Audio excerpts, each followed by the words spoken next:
तो दोस्तों नमस्कार, आप सभी साथियों का स्वागत है आपके अपने यूट्यूब चैनल एक्सेस एकेडमी पर। दोस्तों आज का ये वीडियो 12,460 शिक्षक भर्ती से संबंधित सभी साथियों के लिए बहुत ही महत्वपूर्ण है।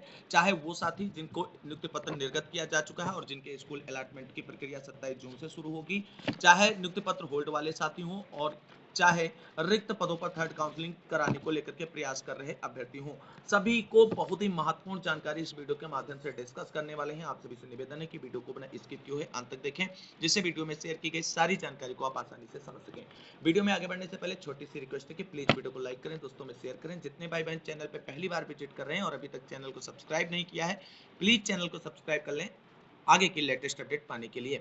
12,460 शिक्षक भर्ती में जिन अभ्यर्थियों को नियुक्ति पत्र मिल चुका है और जो अपनी स्कूल अलॉटमेंट की प्रक्रिया में 27 जून से पार्टिसिपेट करने जा रहे हैं, उन सभी साथियों से निवेदन है कि अब तक की जो जर्नी हमारी आप सभी के साथ रही वो बहुत ही सुखद रही है और उम्मीद करते हैं कि आगे भी हम सभी लोग एक साथ एक परिवार के रूप में जुड़े रहेंगे और जो भी जानकारियां आप सभी से संबंधित होती होंगी, शासन स्तर से आएंगी, वो आप सभी तक डिस्कस करते रहेंगे। तो कुल मिलाकर के शुरू करते हैं आज का ये वीडियो, जहां पर स्कूल आवंटन के प्रोसेस से जुड़ी हुई बहुत ही महत्वपूर्ण जानकारियां हैं जो आप सभी लोगों के लिए हेल्पफुल साबित होने वाली हैं। तो दोस्तों सभी जानकारियों को डिस्कस करने से पहले हाल ही में सरकार की तरफ से एक बहुत ही महत्वपूर्ण आदेश जारी किया गया है, जो हमारे चयनित भाई बहन जिनको स्कूल अलॉट होने जा रहा है 27 से 29 जून के बीच में, उनके लिए बहुत ही महत्वपूर्ण है। उस आदेश को समझ लेते हैं, क्योंकि अब आप सभी लोग स्कूल अलॉटमेंट होते ही सरकारी मुलाजिम हो जाएंगे और फिर आप सभी को बहुत ही सतर्कता बरतनी है। और क्योंकि अब सरकार ने सख्त आदेश भी जारी कर दिया है, तो उस आदेश को समझना हम सभी के लिए बहुत ही जरूरी है। तो दोस्तों इस आदेश को आप सभी लोग समझ लें।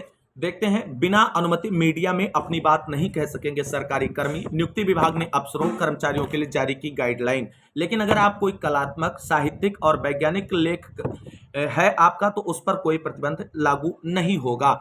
दोस्तों सरकारी अधिकारी एवं कर्मचारी अब बिना अनुमति सोशल मीडिया समेत संचार के किसी भी माध्यम के जरिए अपनी बात नहीं कह सकेंगे। हालांकि यह नियम कलात्मक, साहित्यिक व वैज्ञानिक लेखों पर लागू नहीं होगा। अपर मुख्य सचिव नियुक्ति एवं कार्मिक देवेश चतुर्वेदी ने बृहस्पतिवार को इसका शासनादेश जारी किया। दरअसल शासन के संज्ञान में आया है कि नियमावली में स्पष्ट आदेशों के बावजूद कुछ सरकारी अधिकारियों एवं कर्मचारियों द्वारा मीडिया में वक्तव्य दिए जा रहे हैं, जिससे सरकार के समक्ष असहजता की स्थिति उत्पन्न हो रही है। शासनादेश के मुताबिक उत्तर प्रदेश सरकारी कर्मचारियों की आचरण नियमावली के तहत समाचार पत्रों, रेडियो से संबंध रखने एवं सरकार की आलोचना आदि के संबंध में प्रावधान किए गए हैं। नियमों के मुताबिक सरकार की पूर्व अनुमति के बिना कोई सरकारी कर्मचारी किसी समाचार पत्र आदि का स्वामी नहीं बनेगा, उसका संचालन नहीं करेगा और संपादन कार्य प्रबंधन में भाग नहीं लेगा। बिना अनुमति व रेडियो प्रसारण में भाग नहीं लेगा, समाचार पत्र या पत्रिका को अपने लेख नहीं भेजेगा। गुमनाम अथवा अपने नाम अथवा किसी अन्य व्यक्ति के नाम से समाचार पत्र या पत्रिका को कोई पत्र नहीं लिखेगा। किसी भी सार्वजनिक कथन में वह कोई ऐसी बात नहीं कहेगा जिससे प्रदेश सरकार, केंद्र सरकार, स्थानीय प्राधिकारी, वरिष्ठ अधिकारियों के निर्णय अथवा नीति की प्रतिकूल आलोचना हो। वह कोई ऐसी टिप्पणी नहीं करेगा जिससे उत्तर प्रदेश सरकार, केंद्र सरकार, विदेशी राज्य की सरकार या किसी अन्य राज्य की सरकार के आपसी संबंधों में उलझन पैदा हो। उन्होंने आदेश की अवहेलना करने वालों के खिलाफ नियमों के तहत सख्त कार्रवाई करने की चेतावनी दी है। तो कुल मिलाकर के 12,460 शिक्षक भर्ती में 5856 चयनित अभ्यर्थी जिनको स्कूल अलॉट होने जा रहे हैं, उनको बहुत ही सावधानी और सतर्कता बरतनी है। खासकर यहां पर आप सभी लोग देख सकते हैं सोशल मीडिया, क्योंकि प्रिंट मीडिया से हम लोगों का सरोकार इतना नहीं, लेकिन सोशल मीडिया से हम सभी लोग जुड़े हुए हैं, जहां पर फेसबुक, एक्स यानी ट्विटर, व्हाट्सएप, इंस्टाग्राम, टेलीग्राम आदि पर आप सभी को बहुत ही सावधानी से चीजों को अब डिस्कस करना है। कोई भी ऐसी एक्टिविटी सोशल मीडिया के माध्यम से सामने नहीं आए जो पूरी तरीके से सरकार के खिलाफ हो, वरना आप सभी को बता दें नौकरी मिलने से पहले ही आप सभी को लाले लग सकते हैं। तो विशेष ध्यान रखना है कि आप सभी साथी जिनको नियुक्ति पत्र मिल चुका है, जिनके स्कूल अलॉटमेंट की प्रक्रिया होने जा रही, उनको अपने सभी सोशल मीडिया अकाउंट पर बहुत ही सतर्कता से चीजों को लिखना और शेयर करना है। इसके साथ साथ पब्लिक प्लेसेस पर भी बहुत ही सावधानी से एक्टिविटीज करनी है। कोई भी इनवैलिड एक्टिविटीज आपकी नौकरी के अगेंस्ट भी हो सकती है, तो आपको इस समय बहुत सतर्कता बरतनी है, अन्यथा आपका एक 10 साल का संघर्ष कह लीजिए, 8 साल का जो संघर्ष आपने किया है वो व्यर्थ हो सकता है। तो इस तरीके की लापरवाहियां अब आप सभी से नहीं होनी चाहिए। तो दोस्तों ये महत्वपूर्ण आदेश हमने डिस्कस कर दिया। आप जानकारी जो महत्वपूर्ण है उसको डिस्कस करते हैं। तो दोस्तों कुल मिलाकर के आप सभी साथियों को बता दें, 12,460 शिक्षक भर्ती में चयनित अभ्यर्थियों के स्कूल आवंटन का आदेश जो कल देर शाम जारी हुआ था, वो आदेश आज सभी समाचार पत्रों में प्रमुखता से छपा है और सभी ने 12,460 शिक्षक भर्ती में चयनित अभ्यर्थियों के स्कूल आवंटन की खबर को प्रमुखता दी है अपने अपने अखबारों में।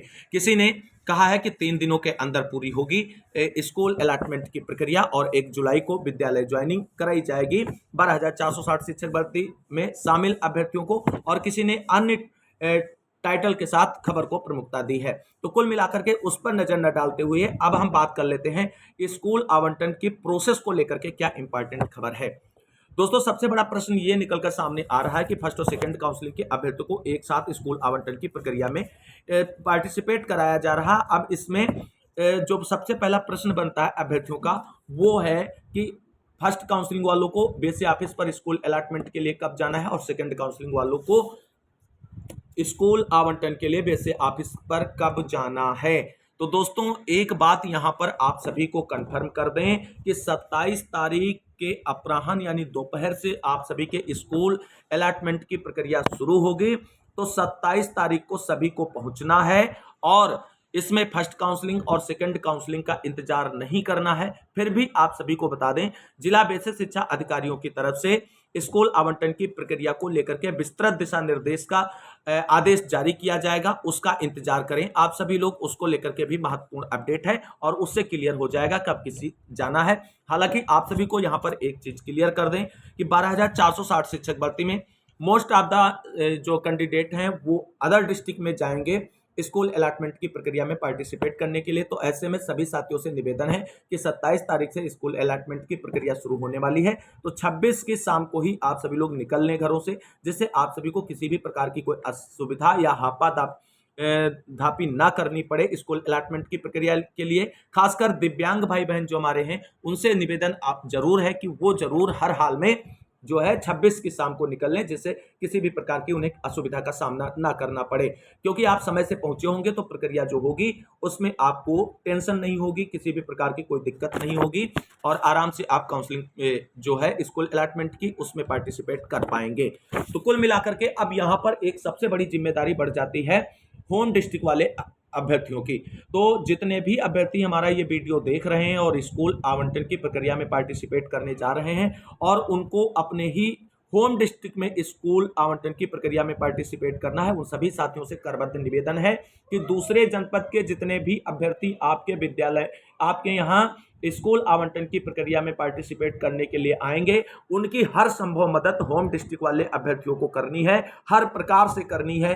चाहे उनके रुकने की व्यवस्था के लिए दिक्कतें हो रही हो वो हो, चाहे किसी प्रकार के डॉक्यूमेंट में कोई दिक्कत हो रही है उसको सॉर्ट आउट कराने के लिए प्रयास करें। क्योंकि आउट ऑफ डिस्ट्रिक्ट का जो कैंडिडेट है वो हर चीज आपके जिले में नहीं जानता होगा और आप होम डिस्ट्रिक्ट के हैं, इसलिए आपकी जिम्मेदारी बनती है और नैतिकता बनती है कि प्रत्येक भाई बहन जो आपके जिले में स्कूल अलॉटमेंट की प्रक्रिया में पार्टिसिपेट करने आया है उसकी मदद आप करें और यथाउचित जो भी सहायता उसकी हो सकती है वो करें। ये एक्सेस एकेडमी की तरफ से छोटी सी रिक्वेस्ट है सभी होम जनपद वाले अभ्यर्थियों के से, जिससे आप सभी लोगों का एक गुडविल बन सके आपके साथियों के लिए और आपके जिले का नाम एक अच्छे रूप में भी हो सके और सभी साथी अपने अपने जिले के व्हाट्सएप ग्रुप से जुड़ जाएं, जिससे आप सभी को उस जनपद की सारी जानकारियां प्राप्त हो सकें। तो ये कुल मिलाकर के क्लियर हो गया। वहीं अब बात कर लेते हैं डॉक्यूमेंट्स क्वायरीज को लेकर के, जो आप सभी के सवाल हैं उसको लेकर के। तो दोस्तों यहां पर आप सभी को बता दें, कुछ साथियों के प्रश्न है कि सर हमारा जो कैरेक्टर सर्टिफिकेट है वो 6 महीने से अधिक का हो गया है और नया बनवाना पड़ेगा या कुछ। देखिए दोस्तों, कैरेक्टर सर्टिफिकेट की वैलिडिटी 1 साल होती है और उसको लेकर के बिल्कुल परेशान ना हो। लेकिन यहां पर हम आप सभी को एक बात के लिए आगाह करना चाहेंगे, ये आपकी नौकरी का मामला है और यहां पर किसी की बात पर भरोसा ना करें। केवल और केवल जिला बेसिक शिक्षा अधिकारी महोदय जो आपको बताएं उसके अकॉर्डिंग प्रक्रिया फॉलो करें। और अगर आपके किसी भी डॉक्यूमेंट्स को लेकर के, चाहे हेल्थ सर्टिफिकेट हो या कैरेक्टर सर्टिफिकेट हो, उसको लेकर के कोई क्वायरीज है तो आप अपने जिला बेसिक शिक्षा अधिकारी से फोन पर संपर्क कर सकते हैं। और अभी जो आपके पास 2 से 3 दिन का समय है उसमें आप जो है अपना कैरेक्टर सर्टिफिकेट हो या जो अन्य डॉक्यूमेंट्स में कोई दिक्कत है उनको सही करते हुए चीजों को क्लियर कर सकते हैं। तो कुल मिलाकर के किसी की जानकारी पे भरोसा करने से बेहतर है आप अपने जिला बेसिक शिक्षा अधिकारी से संपर्क करके अपनी समस्याओं को, अपने क्वेश्चंस को सॉर्ट आउट करें, जिससे वहां पहुंचने के बाद आपको किसी भी प्रकार की कोई दिक्कत ना हो। वहीं अब बात कर लेते हैं स्कूल आवंटन की प्रक्रिया पर BSS के पत्र को लेकर के क्या महत्वपूर्ण अपडेट है। दोस्तों जो आदेश जारी किया गया है सचिव सर की तरफ से स्कूल आवंटन की प्रक्रिया संपादित कराने को लेकर के, तो उन्होंने सभी जिला बेसिक शिक्षा अधिकारियों को निर्देश जारी किया है कि 27 से 29 जून के बीच में आप स्कूल आवंटन की प्रक्रिया पूरी करिए और उसके बाद अलॉटेड विद्यालयों में अभ्यर्थियों को 1 जुलाई में जो है ज्वाइनिंग कराइए।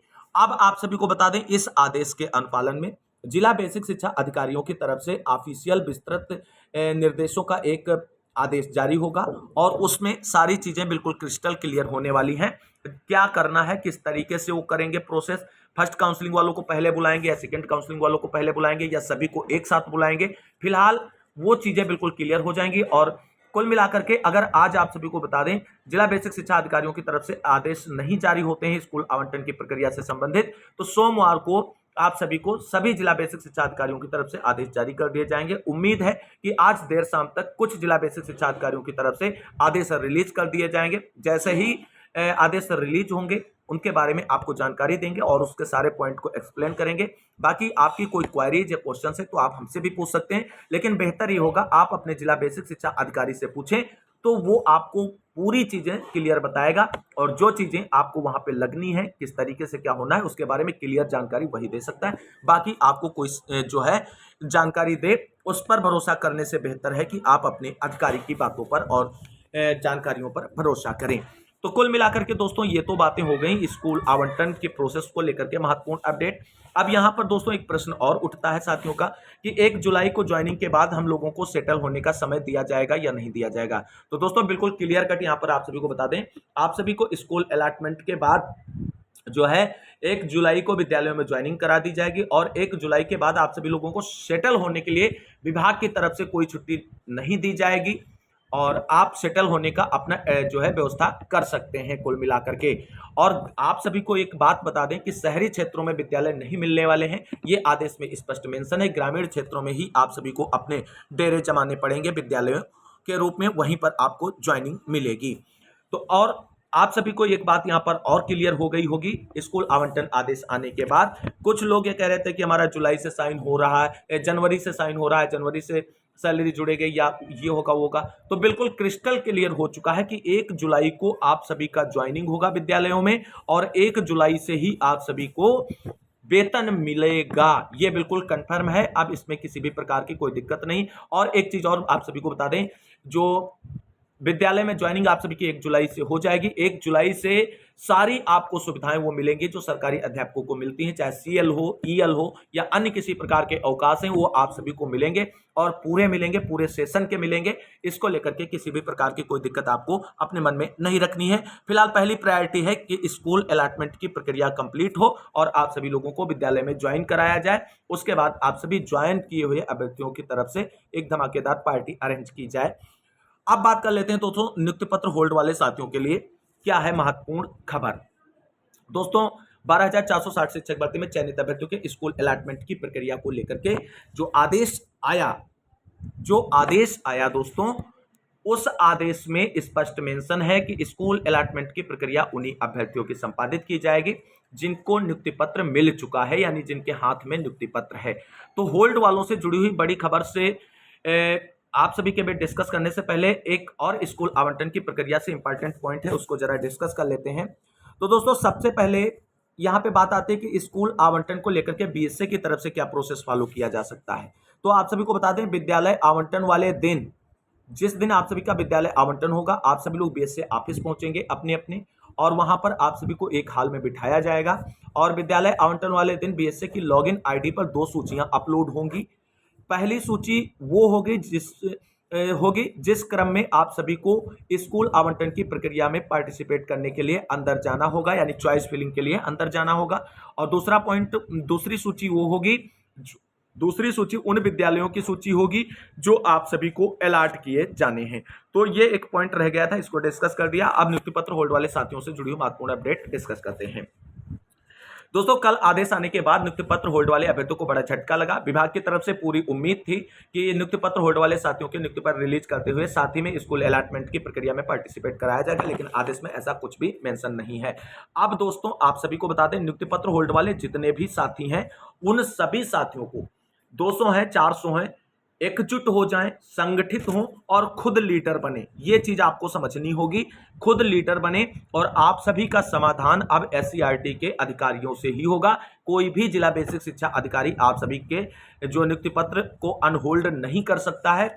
तो सभी जितने भी साथी हैं, अगर आपको नौकरी चाहिए 12,460 शिक्षक भर्ती में और 5856 अभ्यर्थियों के साथ में स्कूल अलॉटमेंट की प्रक्रिया में पार्टिसिपेट करना है, तो सभी के सभी सोमवार को हर हाल में एससीईआरटी लखनऊ पहुंच जाएं और 69,000 शिक्षक भर्ती में जो आदेश आया था नियुक्ति पत्र होल्ड वाले अभ्यर्थियों के नियुक्ति पत्र को अनहोल्ड करने के लिए, उस आदेश के बिहाफ पर 12,460 शिक्षक भर्ती में भी एक आदेश रिलीज करे बेसिक शिक्षा विभाग। ऐसा दबाव बनाए, निवेदन करें अधिकारियों से और उसी तरीके से आप सभी को भी स्कूल अलॉटमेंट कराया जाए जिस तरीके से 69,000 शिक्षक भर्ती में आदेश जारी करते हुए कराया गया था। और इसके लिए अब आप सभी लोग अपनी जी जान लगा दीजिए। अभी किसी प्रकार की कोर्ट को लेकर के सोचने की जरूरत नहीं है। 27 से पहले आपको विभागीय अधिकारियों पर दबाव बना करके अगर आदेश कराने में सफलता मिलती है तो आपकी बड़ी जीत होगी और साथ ही में स्कूल अलॉटमेंट की प्रक्रिया संपादित की जा सकती है। और आप सभी को बता दें, ना केवल एससीईआरटी, अगर एससीईआरटी से आपकी समस्याओं का समाधान नहीं होता है तो बेसिक शिक्षा विभाग के प्रमुख सचिव सन्मुगा सर को भी अपनी समस्याओं से अवगत कराएं और अपनी बात रखें और 69,000 शिक्षक भर्ती के सापेक्ष में जो आदेश था उस आदेश की काफी जरूर दें। इसके साथ साथ माननीय मुख्यमंत्री योगी आदित्यनाथ जी और शिक्षा मंत्री जी से भी मुलाकात कर अपनी समस्याओं से अवगत कराएं। ये सारी चीजें बाद में करनी है, स्टेप टू स्टेप करनी है। पहले एससीईआरटी पर डीजी मैम, सचिव सर और निदेशक सर से मुलाकात करनी है और संख्या बल के साथ में दबाव बनाना है जिससे स्कूल आवंटन का आदेश आ जाए और आप सभी के नियुक्ति पत्र अनहोल्ड करते हुए स्कूल अलॉटमेंट की प्रक्रिया में पार्टिसिपेट कराया जाए।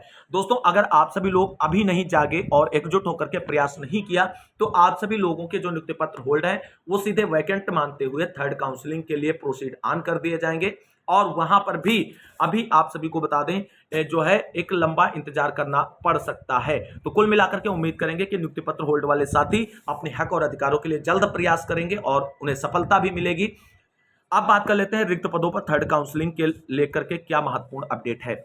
तो दोस्तों, 12,460 शिक्षक भर्ती में 656 रिक्त पदों को कोर्ट में एक्सेप्ट किया गया है बेसिक शिक्षा विभाग की तरफ से और जिसपे बेसिक शिक्षा विभाग की तरफ से परमिशन मांगी गई थी कि हमें मेरिटोरियस कैंडिडेट की नियुक्ति प्रक्रिया पूरी करने के लिए थर्ड काउंसलिंग कराने का जो है परमिशन दी जाए। हालांकि सुप्रीम कोर्ट ने परमिशन नहीं दी थी, केवल 5856 चयनित अभ्यर्थियों के स्कूल अलॉटमेंट की प्रक्रिया की परमिशन दी थी और अगला जो डेट था वो 28 अगस्त लगाती थी और कहा था आगे संबंधित मामले को निस्तारण करने के लिए जो है 28 अगस्त को आप सभी लोग आइए। लेकिन यहां पर जो नियुक्ति पत्र होल्ड वाले साथी उनको क्या करना है? तो दोस्तों, अभी नियुक्ति पत्र होल्ड वाले किसी भी साथी को लखनऊ में एससीईआरटी पर या कहीं पर भी धरना प्रदर्शन करने की जरूरत नहीं है। जैसे ही 1 जुलाई को इन सभी चयनित अभ्यर्थियों को स्कूल में ज्वाइनिंग करा दी जाए उसके बाद आप सभी लोग एससीईआरटी पर पहुंचे और दबाव बनाए बेसिक शिक्षा विभाग पर थर्ड काउंसलिंग के लिए। आप सभी को बता दें, यहां पर थर्ड काउंसलिंग के लिए जो प्रयास कर रहे हैं उनकी निष्क्रियता सामने निकल कर आ रही है और अगर वो निष्क्रियता इस तरीके से दिखाएंगे तो वो दोस्तों 12,460 शिक्षक भर्ती में अपनी नौकरी भूल जाएं। ये सच्चाई है आप सभी के लिए और इसे एक्सेप्ट करना होगा और मजबूती से आगे बढ़ना होगा अगर 12,460 शिक्षक भर्ती में आपको नौकरी लेनी है। चीजें क्या है दोस्तों? तो 2 जुलाई से आप सभी लोग कमर कस लें और बेसिक शिक्षा विभाग पर दबाव बनाएं कि सुप्रीम कोर्ट में जो मैटर है वो जल्द से जल्द डिसाइड करें, क्योंकि आप सभी को बता दें थर्ड काउंसलिंग तभी होगी जब सुप्रीम कोर्ट से आदेश आ जाएगा और सुप्रीम कोर्ट से जब तक आदेश नहीं आता तब तक बेसिक शिक्षा विभाग इस पे एक भी कदम आगे नहीं बढ़ेगा। ये भी बिल्कुल क्लियर कट है। तो सबसे पहली प्रायोरिटी यह है कि जितने भी अभ्यर्थी थर्ड काउंसलिंग के लिए प्रयास कर रहे हैं 2 जुलाई के बाद कमर कस लें एससीईआरटी के अधिकारियों पर दबाव बनाने के लिए, जिससे 28 अगस्त को मामला निस्तारित हो और बेसिक शिक्षा विभाग रिक्त पदों पर थर्ड काउंसलिंग कराने के लिए आदेश प्राप्त करने में सफलता प्राप्त करे। ऐसा दोस्तों हम इसलिए कह रहे हैं क्योंकि 12,460 शिक्षक भर्ती में जिन अभ्यर्थियों ने भर्ती को फंसाने का प्रयास किया था उन्हें सुप्रीम कोर्ट से मुंह की खानी पड़ी है और अब एक बार वो फिर धुंधला गए हैं क्योंकि स्कूल आवंटन की प्रक्रिया भी पूरी होने जा रही है चयनितों की। अब वो जो भर्ती फंसाने के उद्देश्य से सुप्रीम कोर्ट गए थे वो रिक्त पदों को लेकर के बड़ी चाल सुप्रीम कोर्ट के अंदर चल सकते हैं, जिससे मेरिटोरियस कैंडिडेट को बड़ा नुकसान हो सकता है। तो इसलिए आप सभी को बता दें यहाँ पे ये थर्ड काउंसलिंग के लिए प्रयास कर रहे मेरिटोरियस अभ्यर्थियों के लिए बहुत ही महत्वपूर्ण और इंपॉर्टेंट खबर है, क्योंकि आप सभी को बहुत मेहनत करने की जरूरत है। जो कहीं भी यानी ऐसे अभ्यर्थी जो कहीं भी यानी सुप्रीम कोर्ट या हाई कोर्ट में याची नहीं बने हैं और उनको विभाग पर दबाव बनाकर सुप्रीम कोर्ट से थर्ड काउंसलिंग के लिए आर्डर जो है कराने का प्रयास करें। अन्यथा आप सभी को बता दें, जो भर्ती को फंसाने वाले थे, जो सुप्रीम कोर्ट में ले गए थे कि सेकेंड काउंसलिंग रद्द कराएंगे, भर्ती प्रक्रिया रद्द कराएंगे, उनको ऐसा कुछ तो हुआ नहीं है। वो लोग जो है सुप्रीम कोर्ट में उल्टी सीधी चालें चल करके जो है याची लाभ के लिए जो है आर्डर करा सकते हैं। तो इसलिए थर्ड काउंसलिंग के लिए वो अभ्यर्थी जो मेरिटोरियस हैं, पहली बात ये ध्यान रखें, जो मेरिटोरियस हैं और जो सुप्रीम कोर्ट में याची नहीं बने हैं, उनको केवल और केवल बेसिक शिक्षा विभाग से ही न्याय मिल सकता है। क्योंकि बेसिक शिक्षा विभाग सुप्रीम कोर्ट में जब सुनवाई होगी तो अपने अधिवक्ताओं की पूरी टोटल बहस रिक्त पदों पर थर्ड काउंसलिंग कराने की रखें, जिससे सुप्रीम कोर्ट जो है मेरिटोरियस कैंडिडेट को ध्यान में रखते हुए थर्ड काउंसलिंग कराने का ही आदेश दे और याची लाभ की कोई भी संभावना ना बने। तो इसलिए आप सभी लोग अगर कमर कस लेंगे तो अगस्त सितंबर में आप सभी को भी 12,460 शिक्षक भर्ती में काउंसलिंग कराने का मौका मिल सकता है। अन्यथा चीजें बहुत ही क्रिटिकल हो जाएंगी। लेकिन एकजुटता दिखाइए, सक्रियता दिखाइए, तभी कुछ आप सभी के लिए हो सकता है। अन्यथा आप सभी लोग केवल इसी तरीके से सोशल मीडिया पर शोर मचाते रह जाएंगे, हाथ कुछ भी नहीं आएगा। तो कुल मिलाकर के आज की इस वीडियो में जो महत्वपूर्ण जानकारी हमने आप सभी के साथ डिस्कस की, उम्मीद करते हैं जानकारी अच्छी लगी होगी। अगर वीडियो अच्छा लगा है तो लाइक करें, दोस्तों में शेयर करें। अगर आपकी कोई क्वेरीज या क्वेश्चंस है नियुक्ति पत्र होल्ड वाले साथियों का या थर्ड काउंसलिंग के लिए प्रयास कर रहे साथियों का, इसके साथ साथ जो हमारे भाई बहन स्कूल अलॉटमेंट की प्रक्रिया में पार्टिसिपेट करने जा रहे हैं उन सभी का, तो आप सभी लोग कमेंट बॉक्स में छाप दीजिए, उसका आंसर हम आप सभी को देंगे। इस वीडियो को अंत तक देखने के लिए सभी साथियों को तहे दिल से शुक्रिया, बहुत बहुत धन्यवाद। मिलते हैं अगली वीडियो में, तब तक के लिए सभी साथियों को जय हिंद, जय भारत, वंदे मातरम।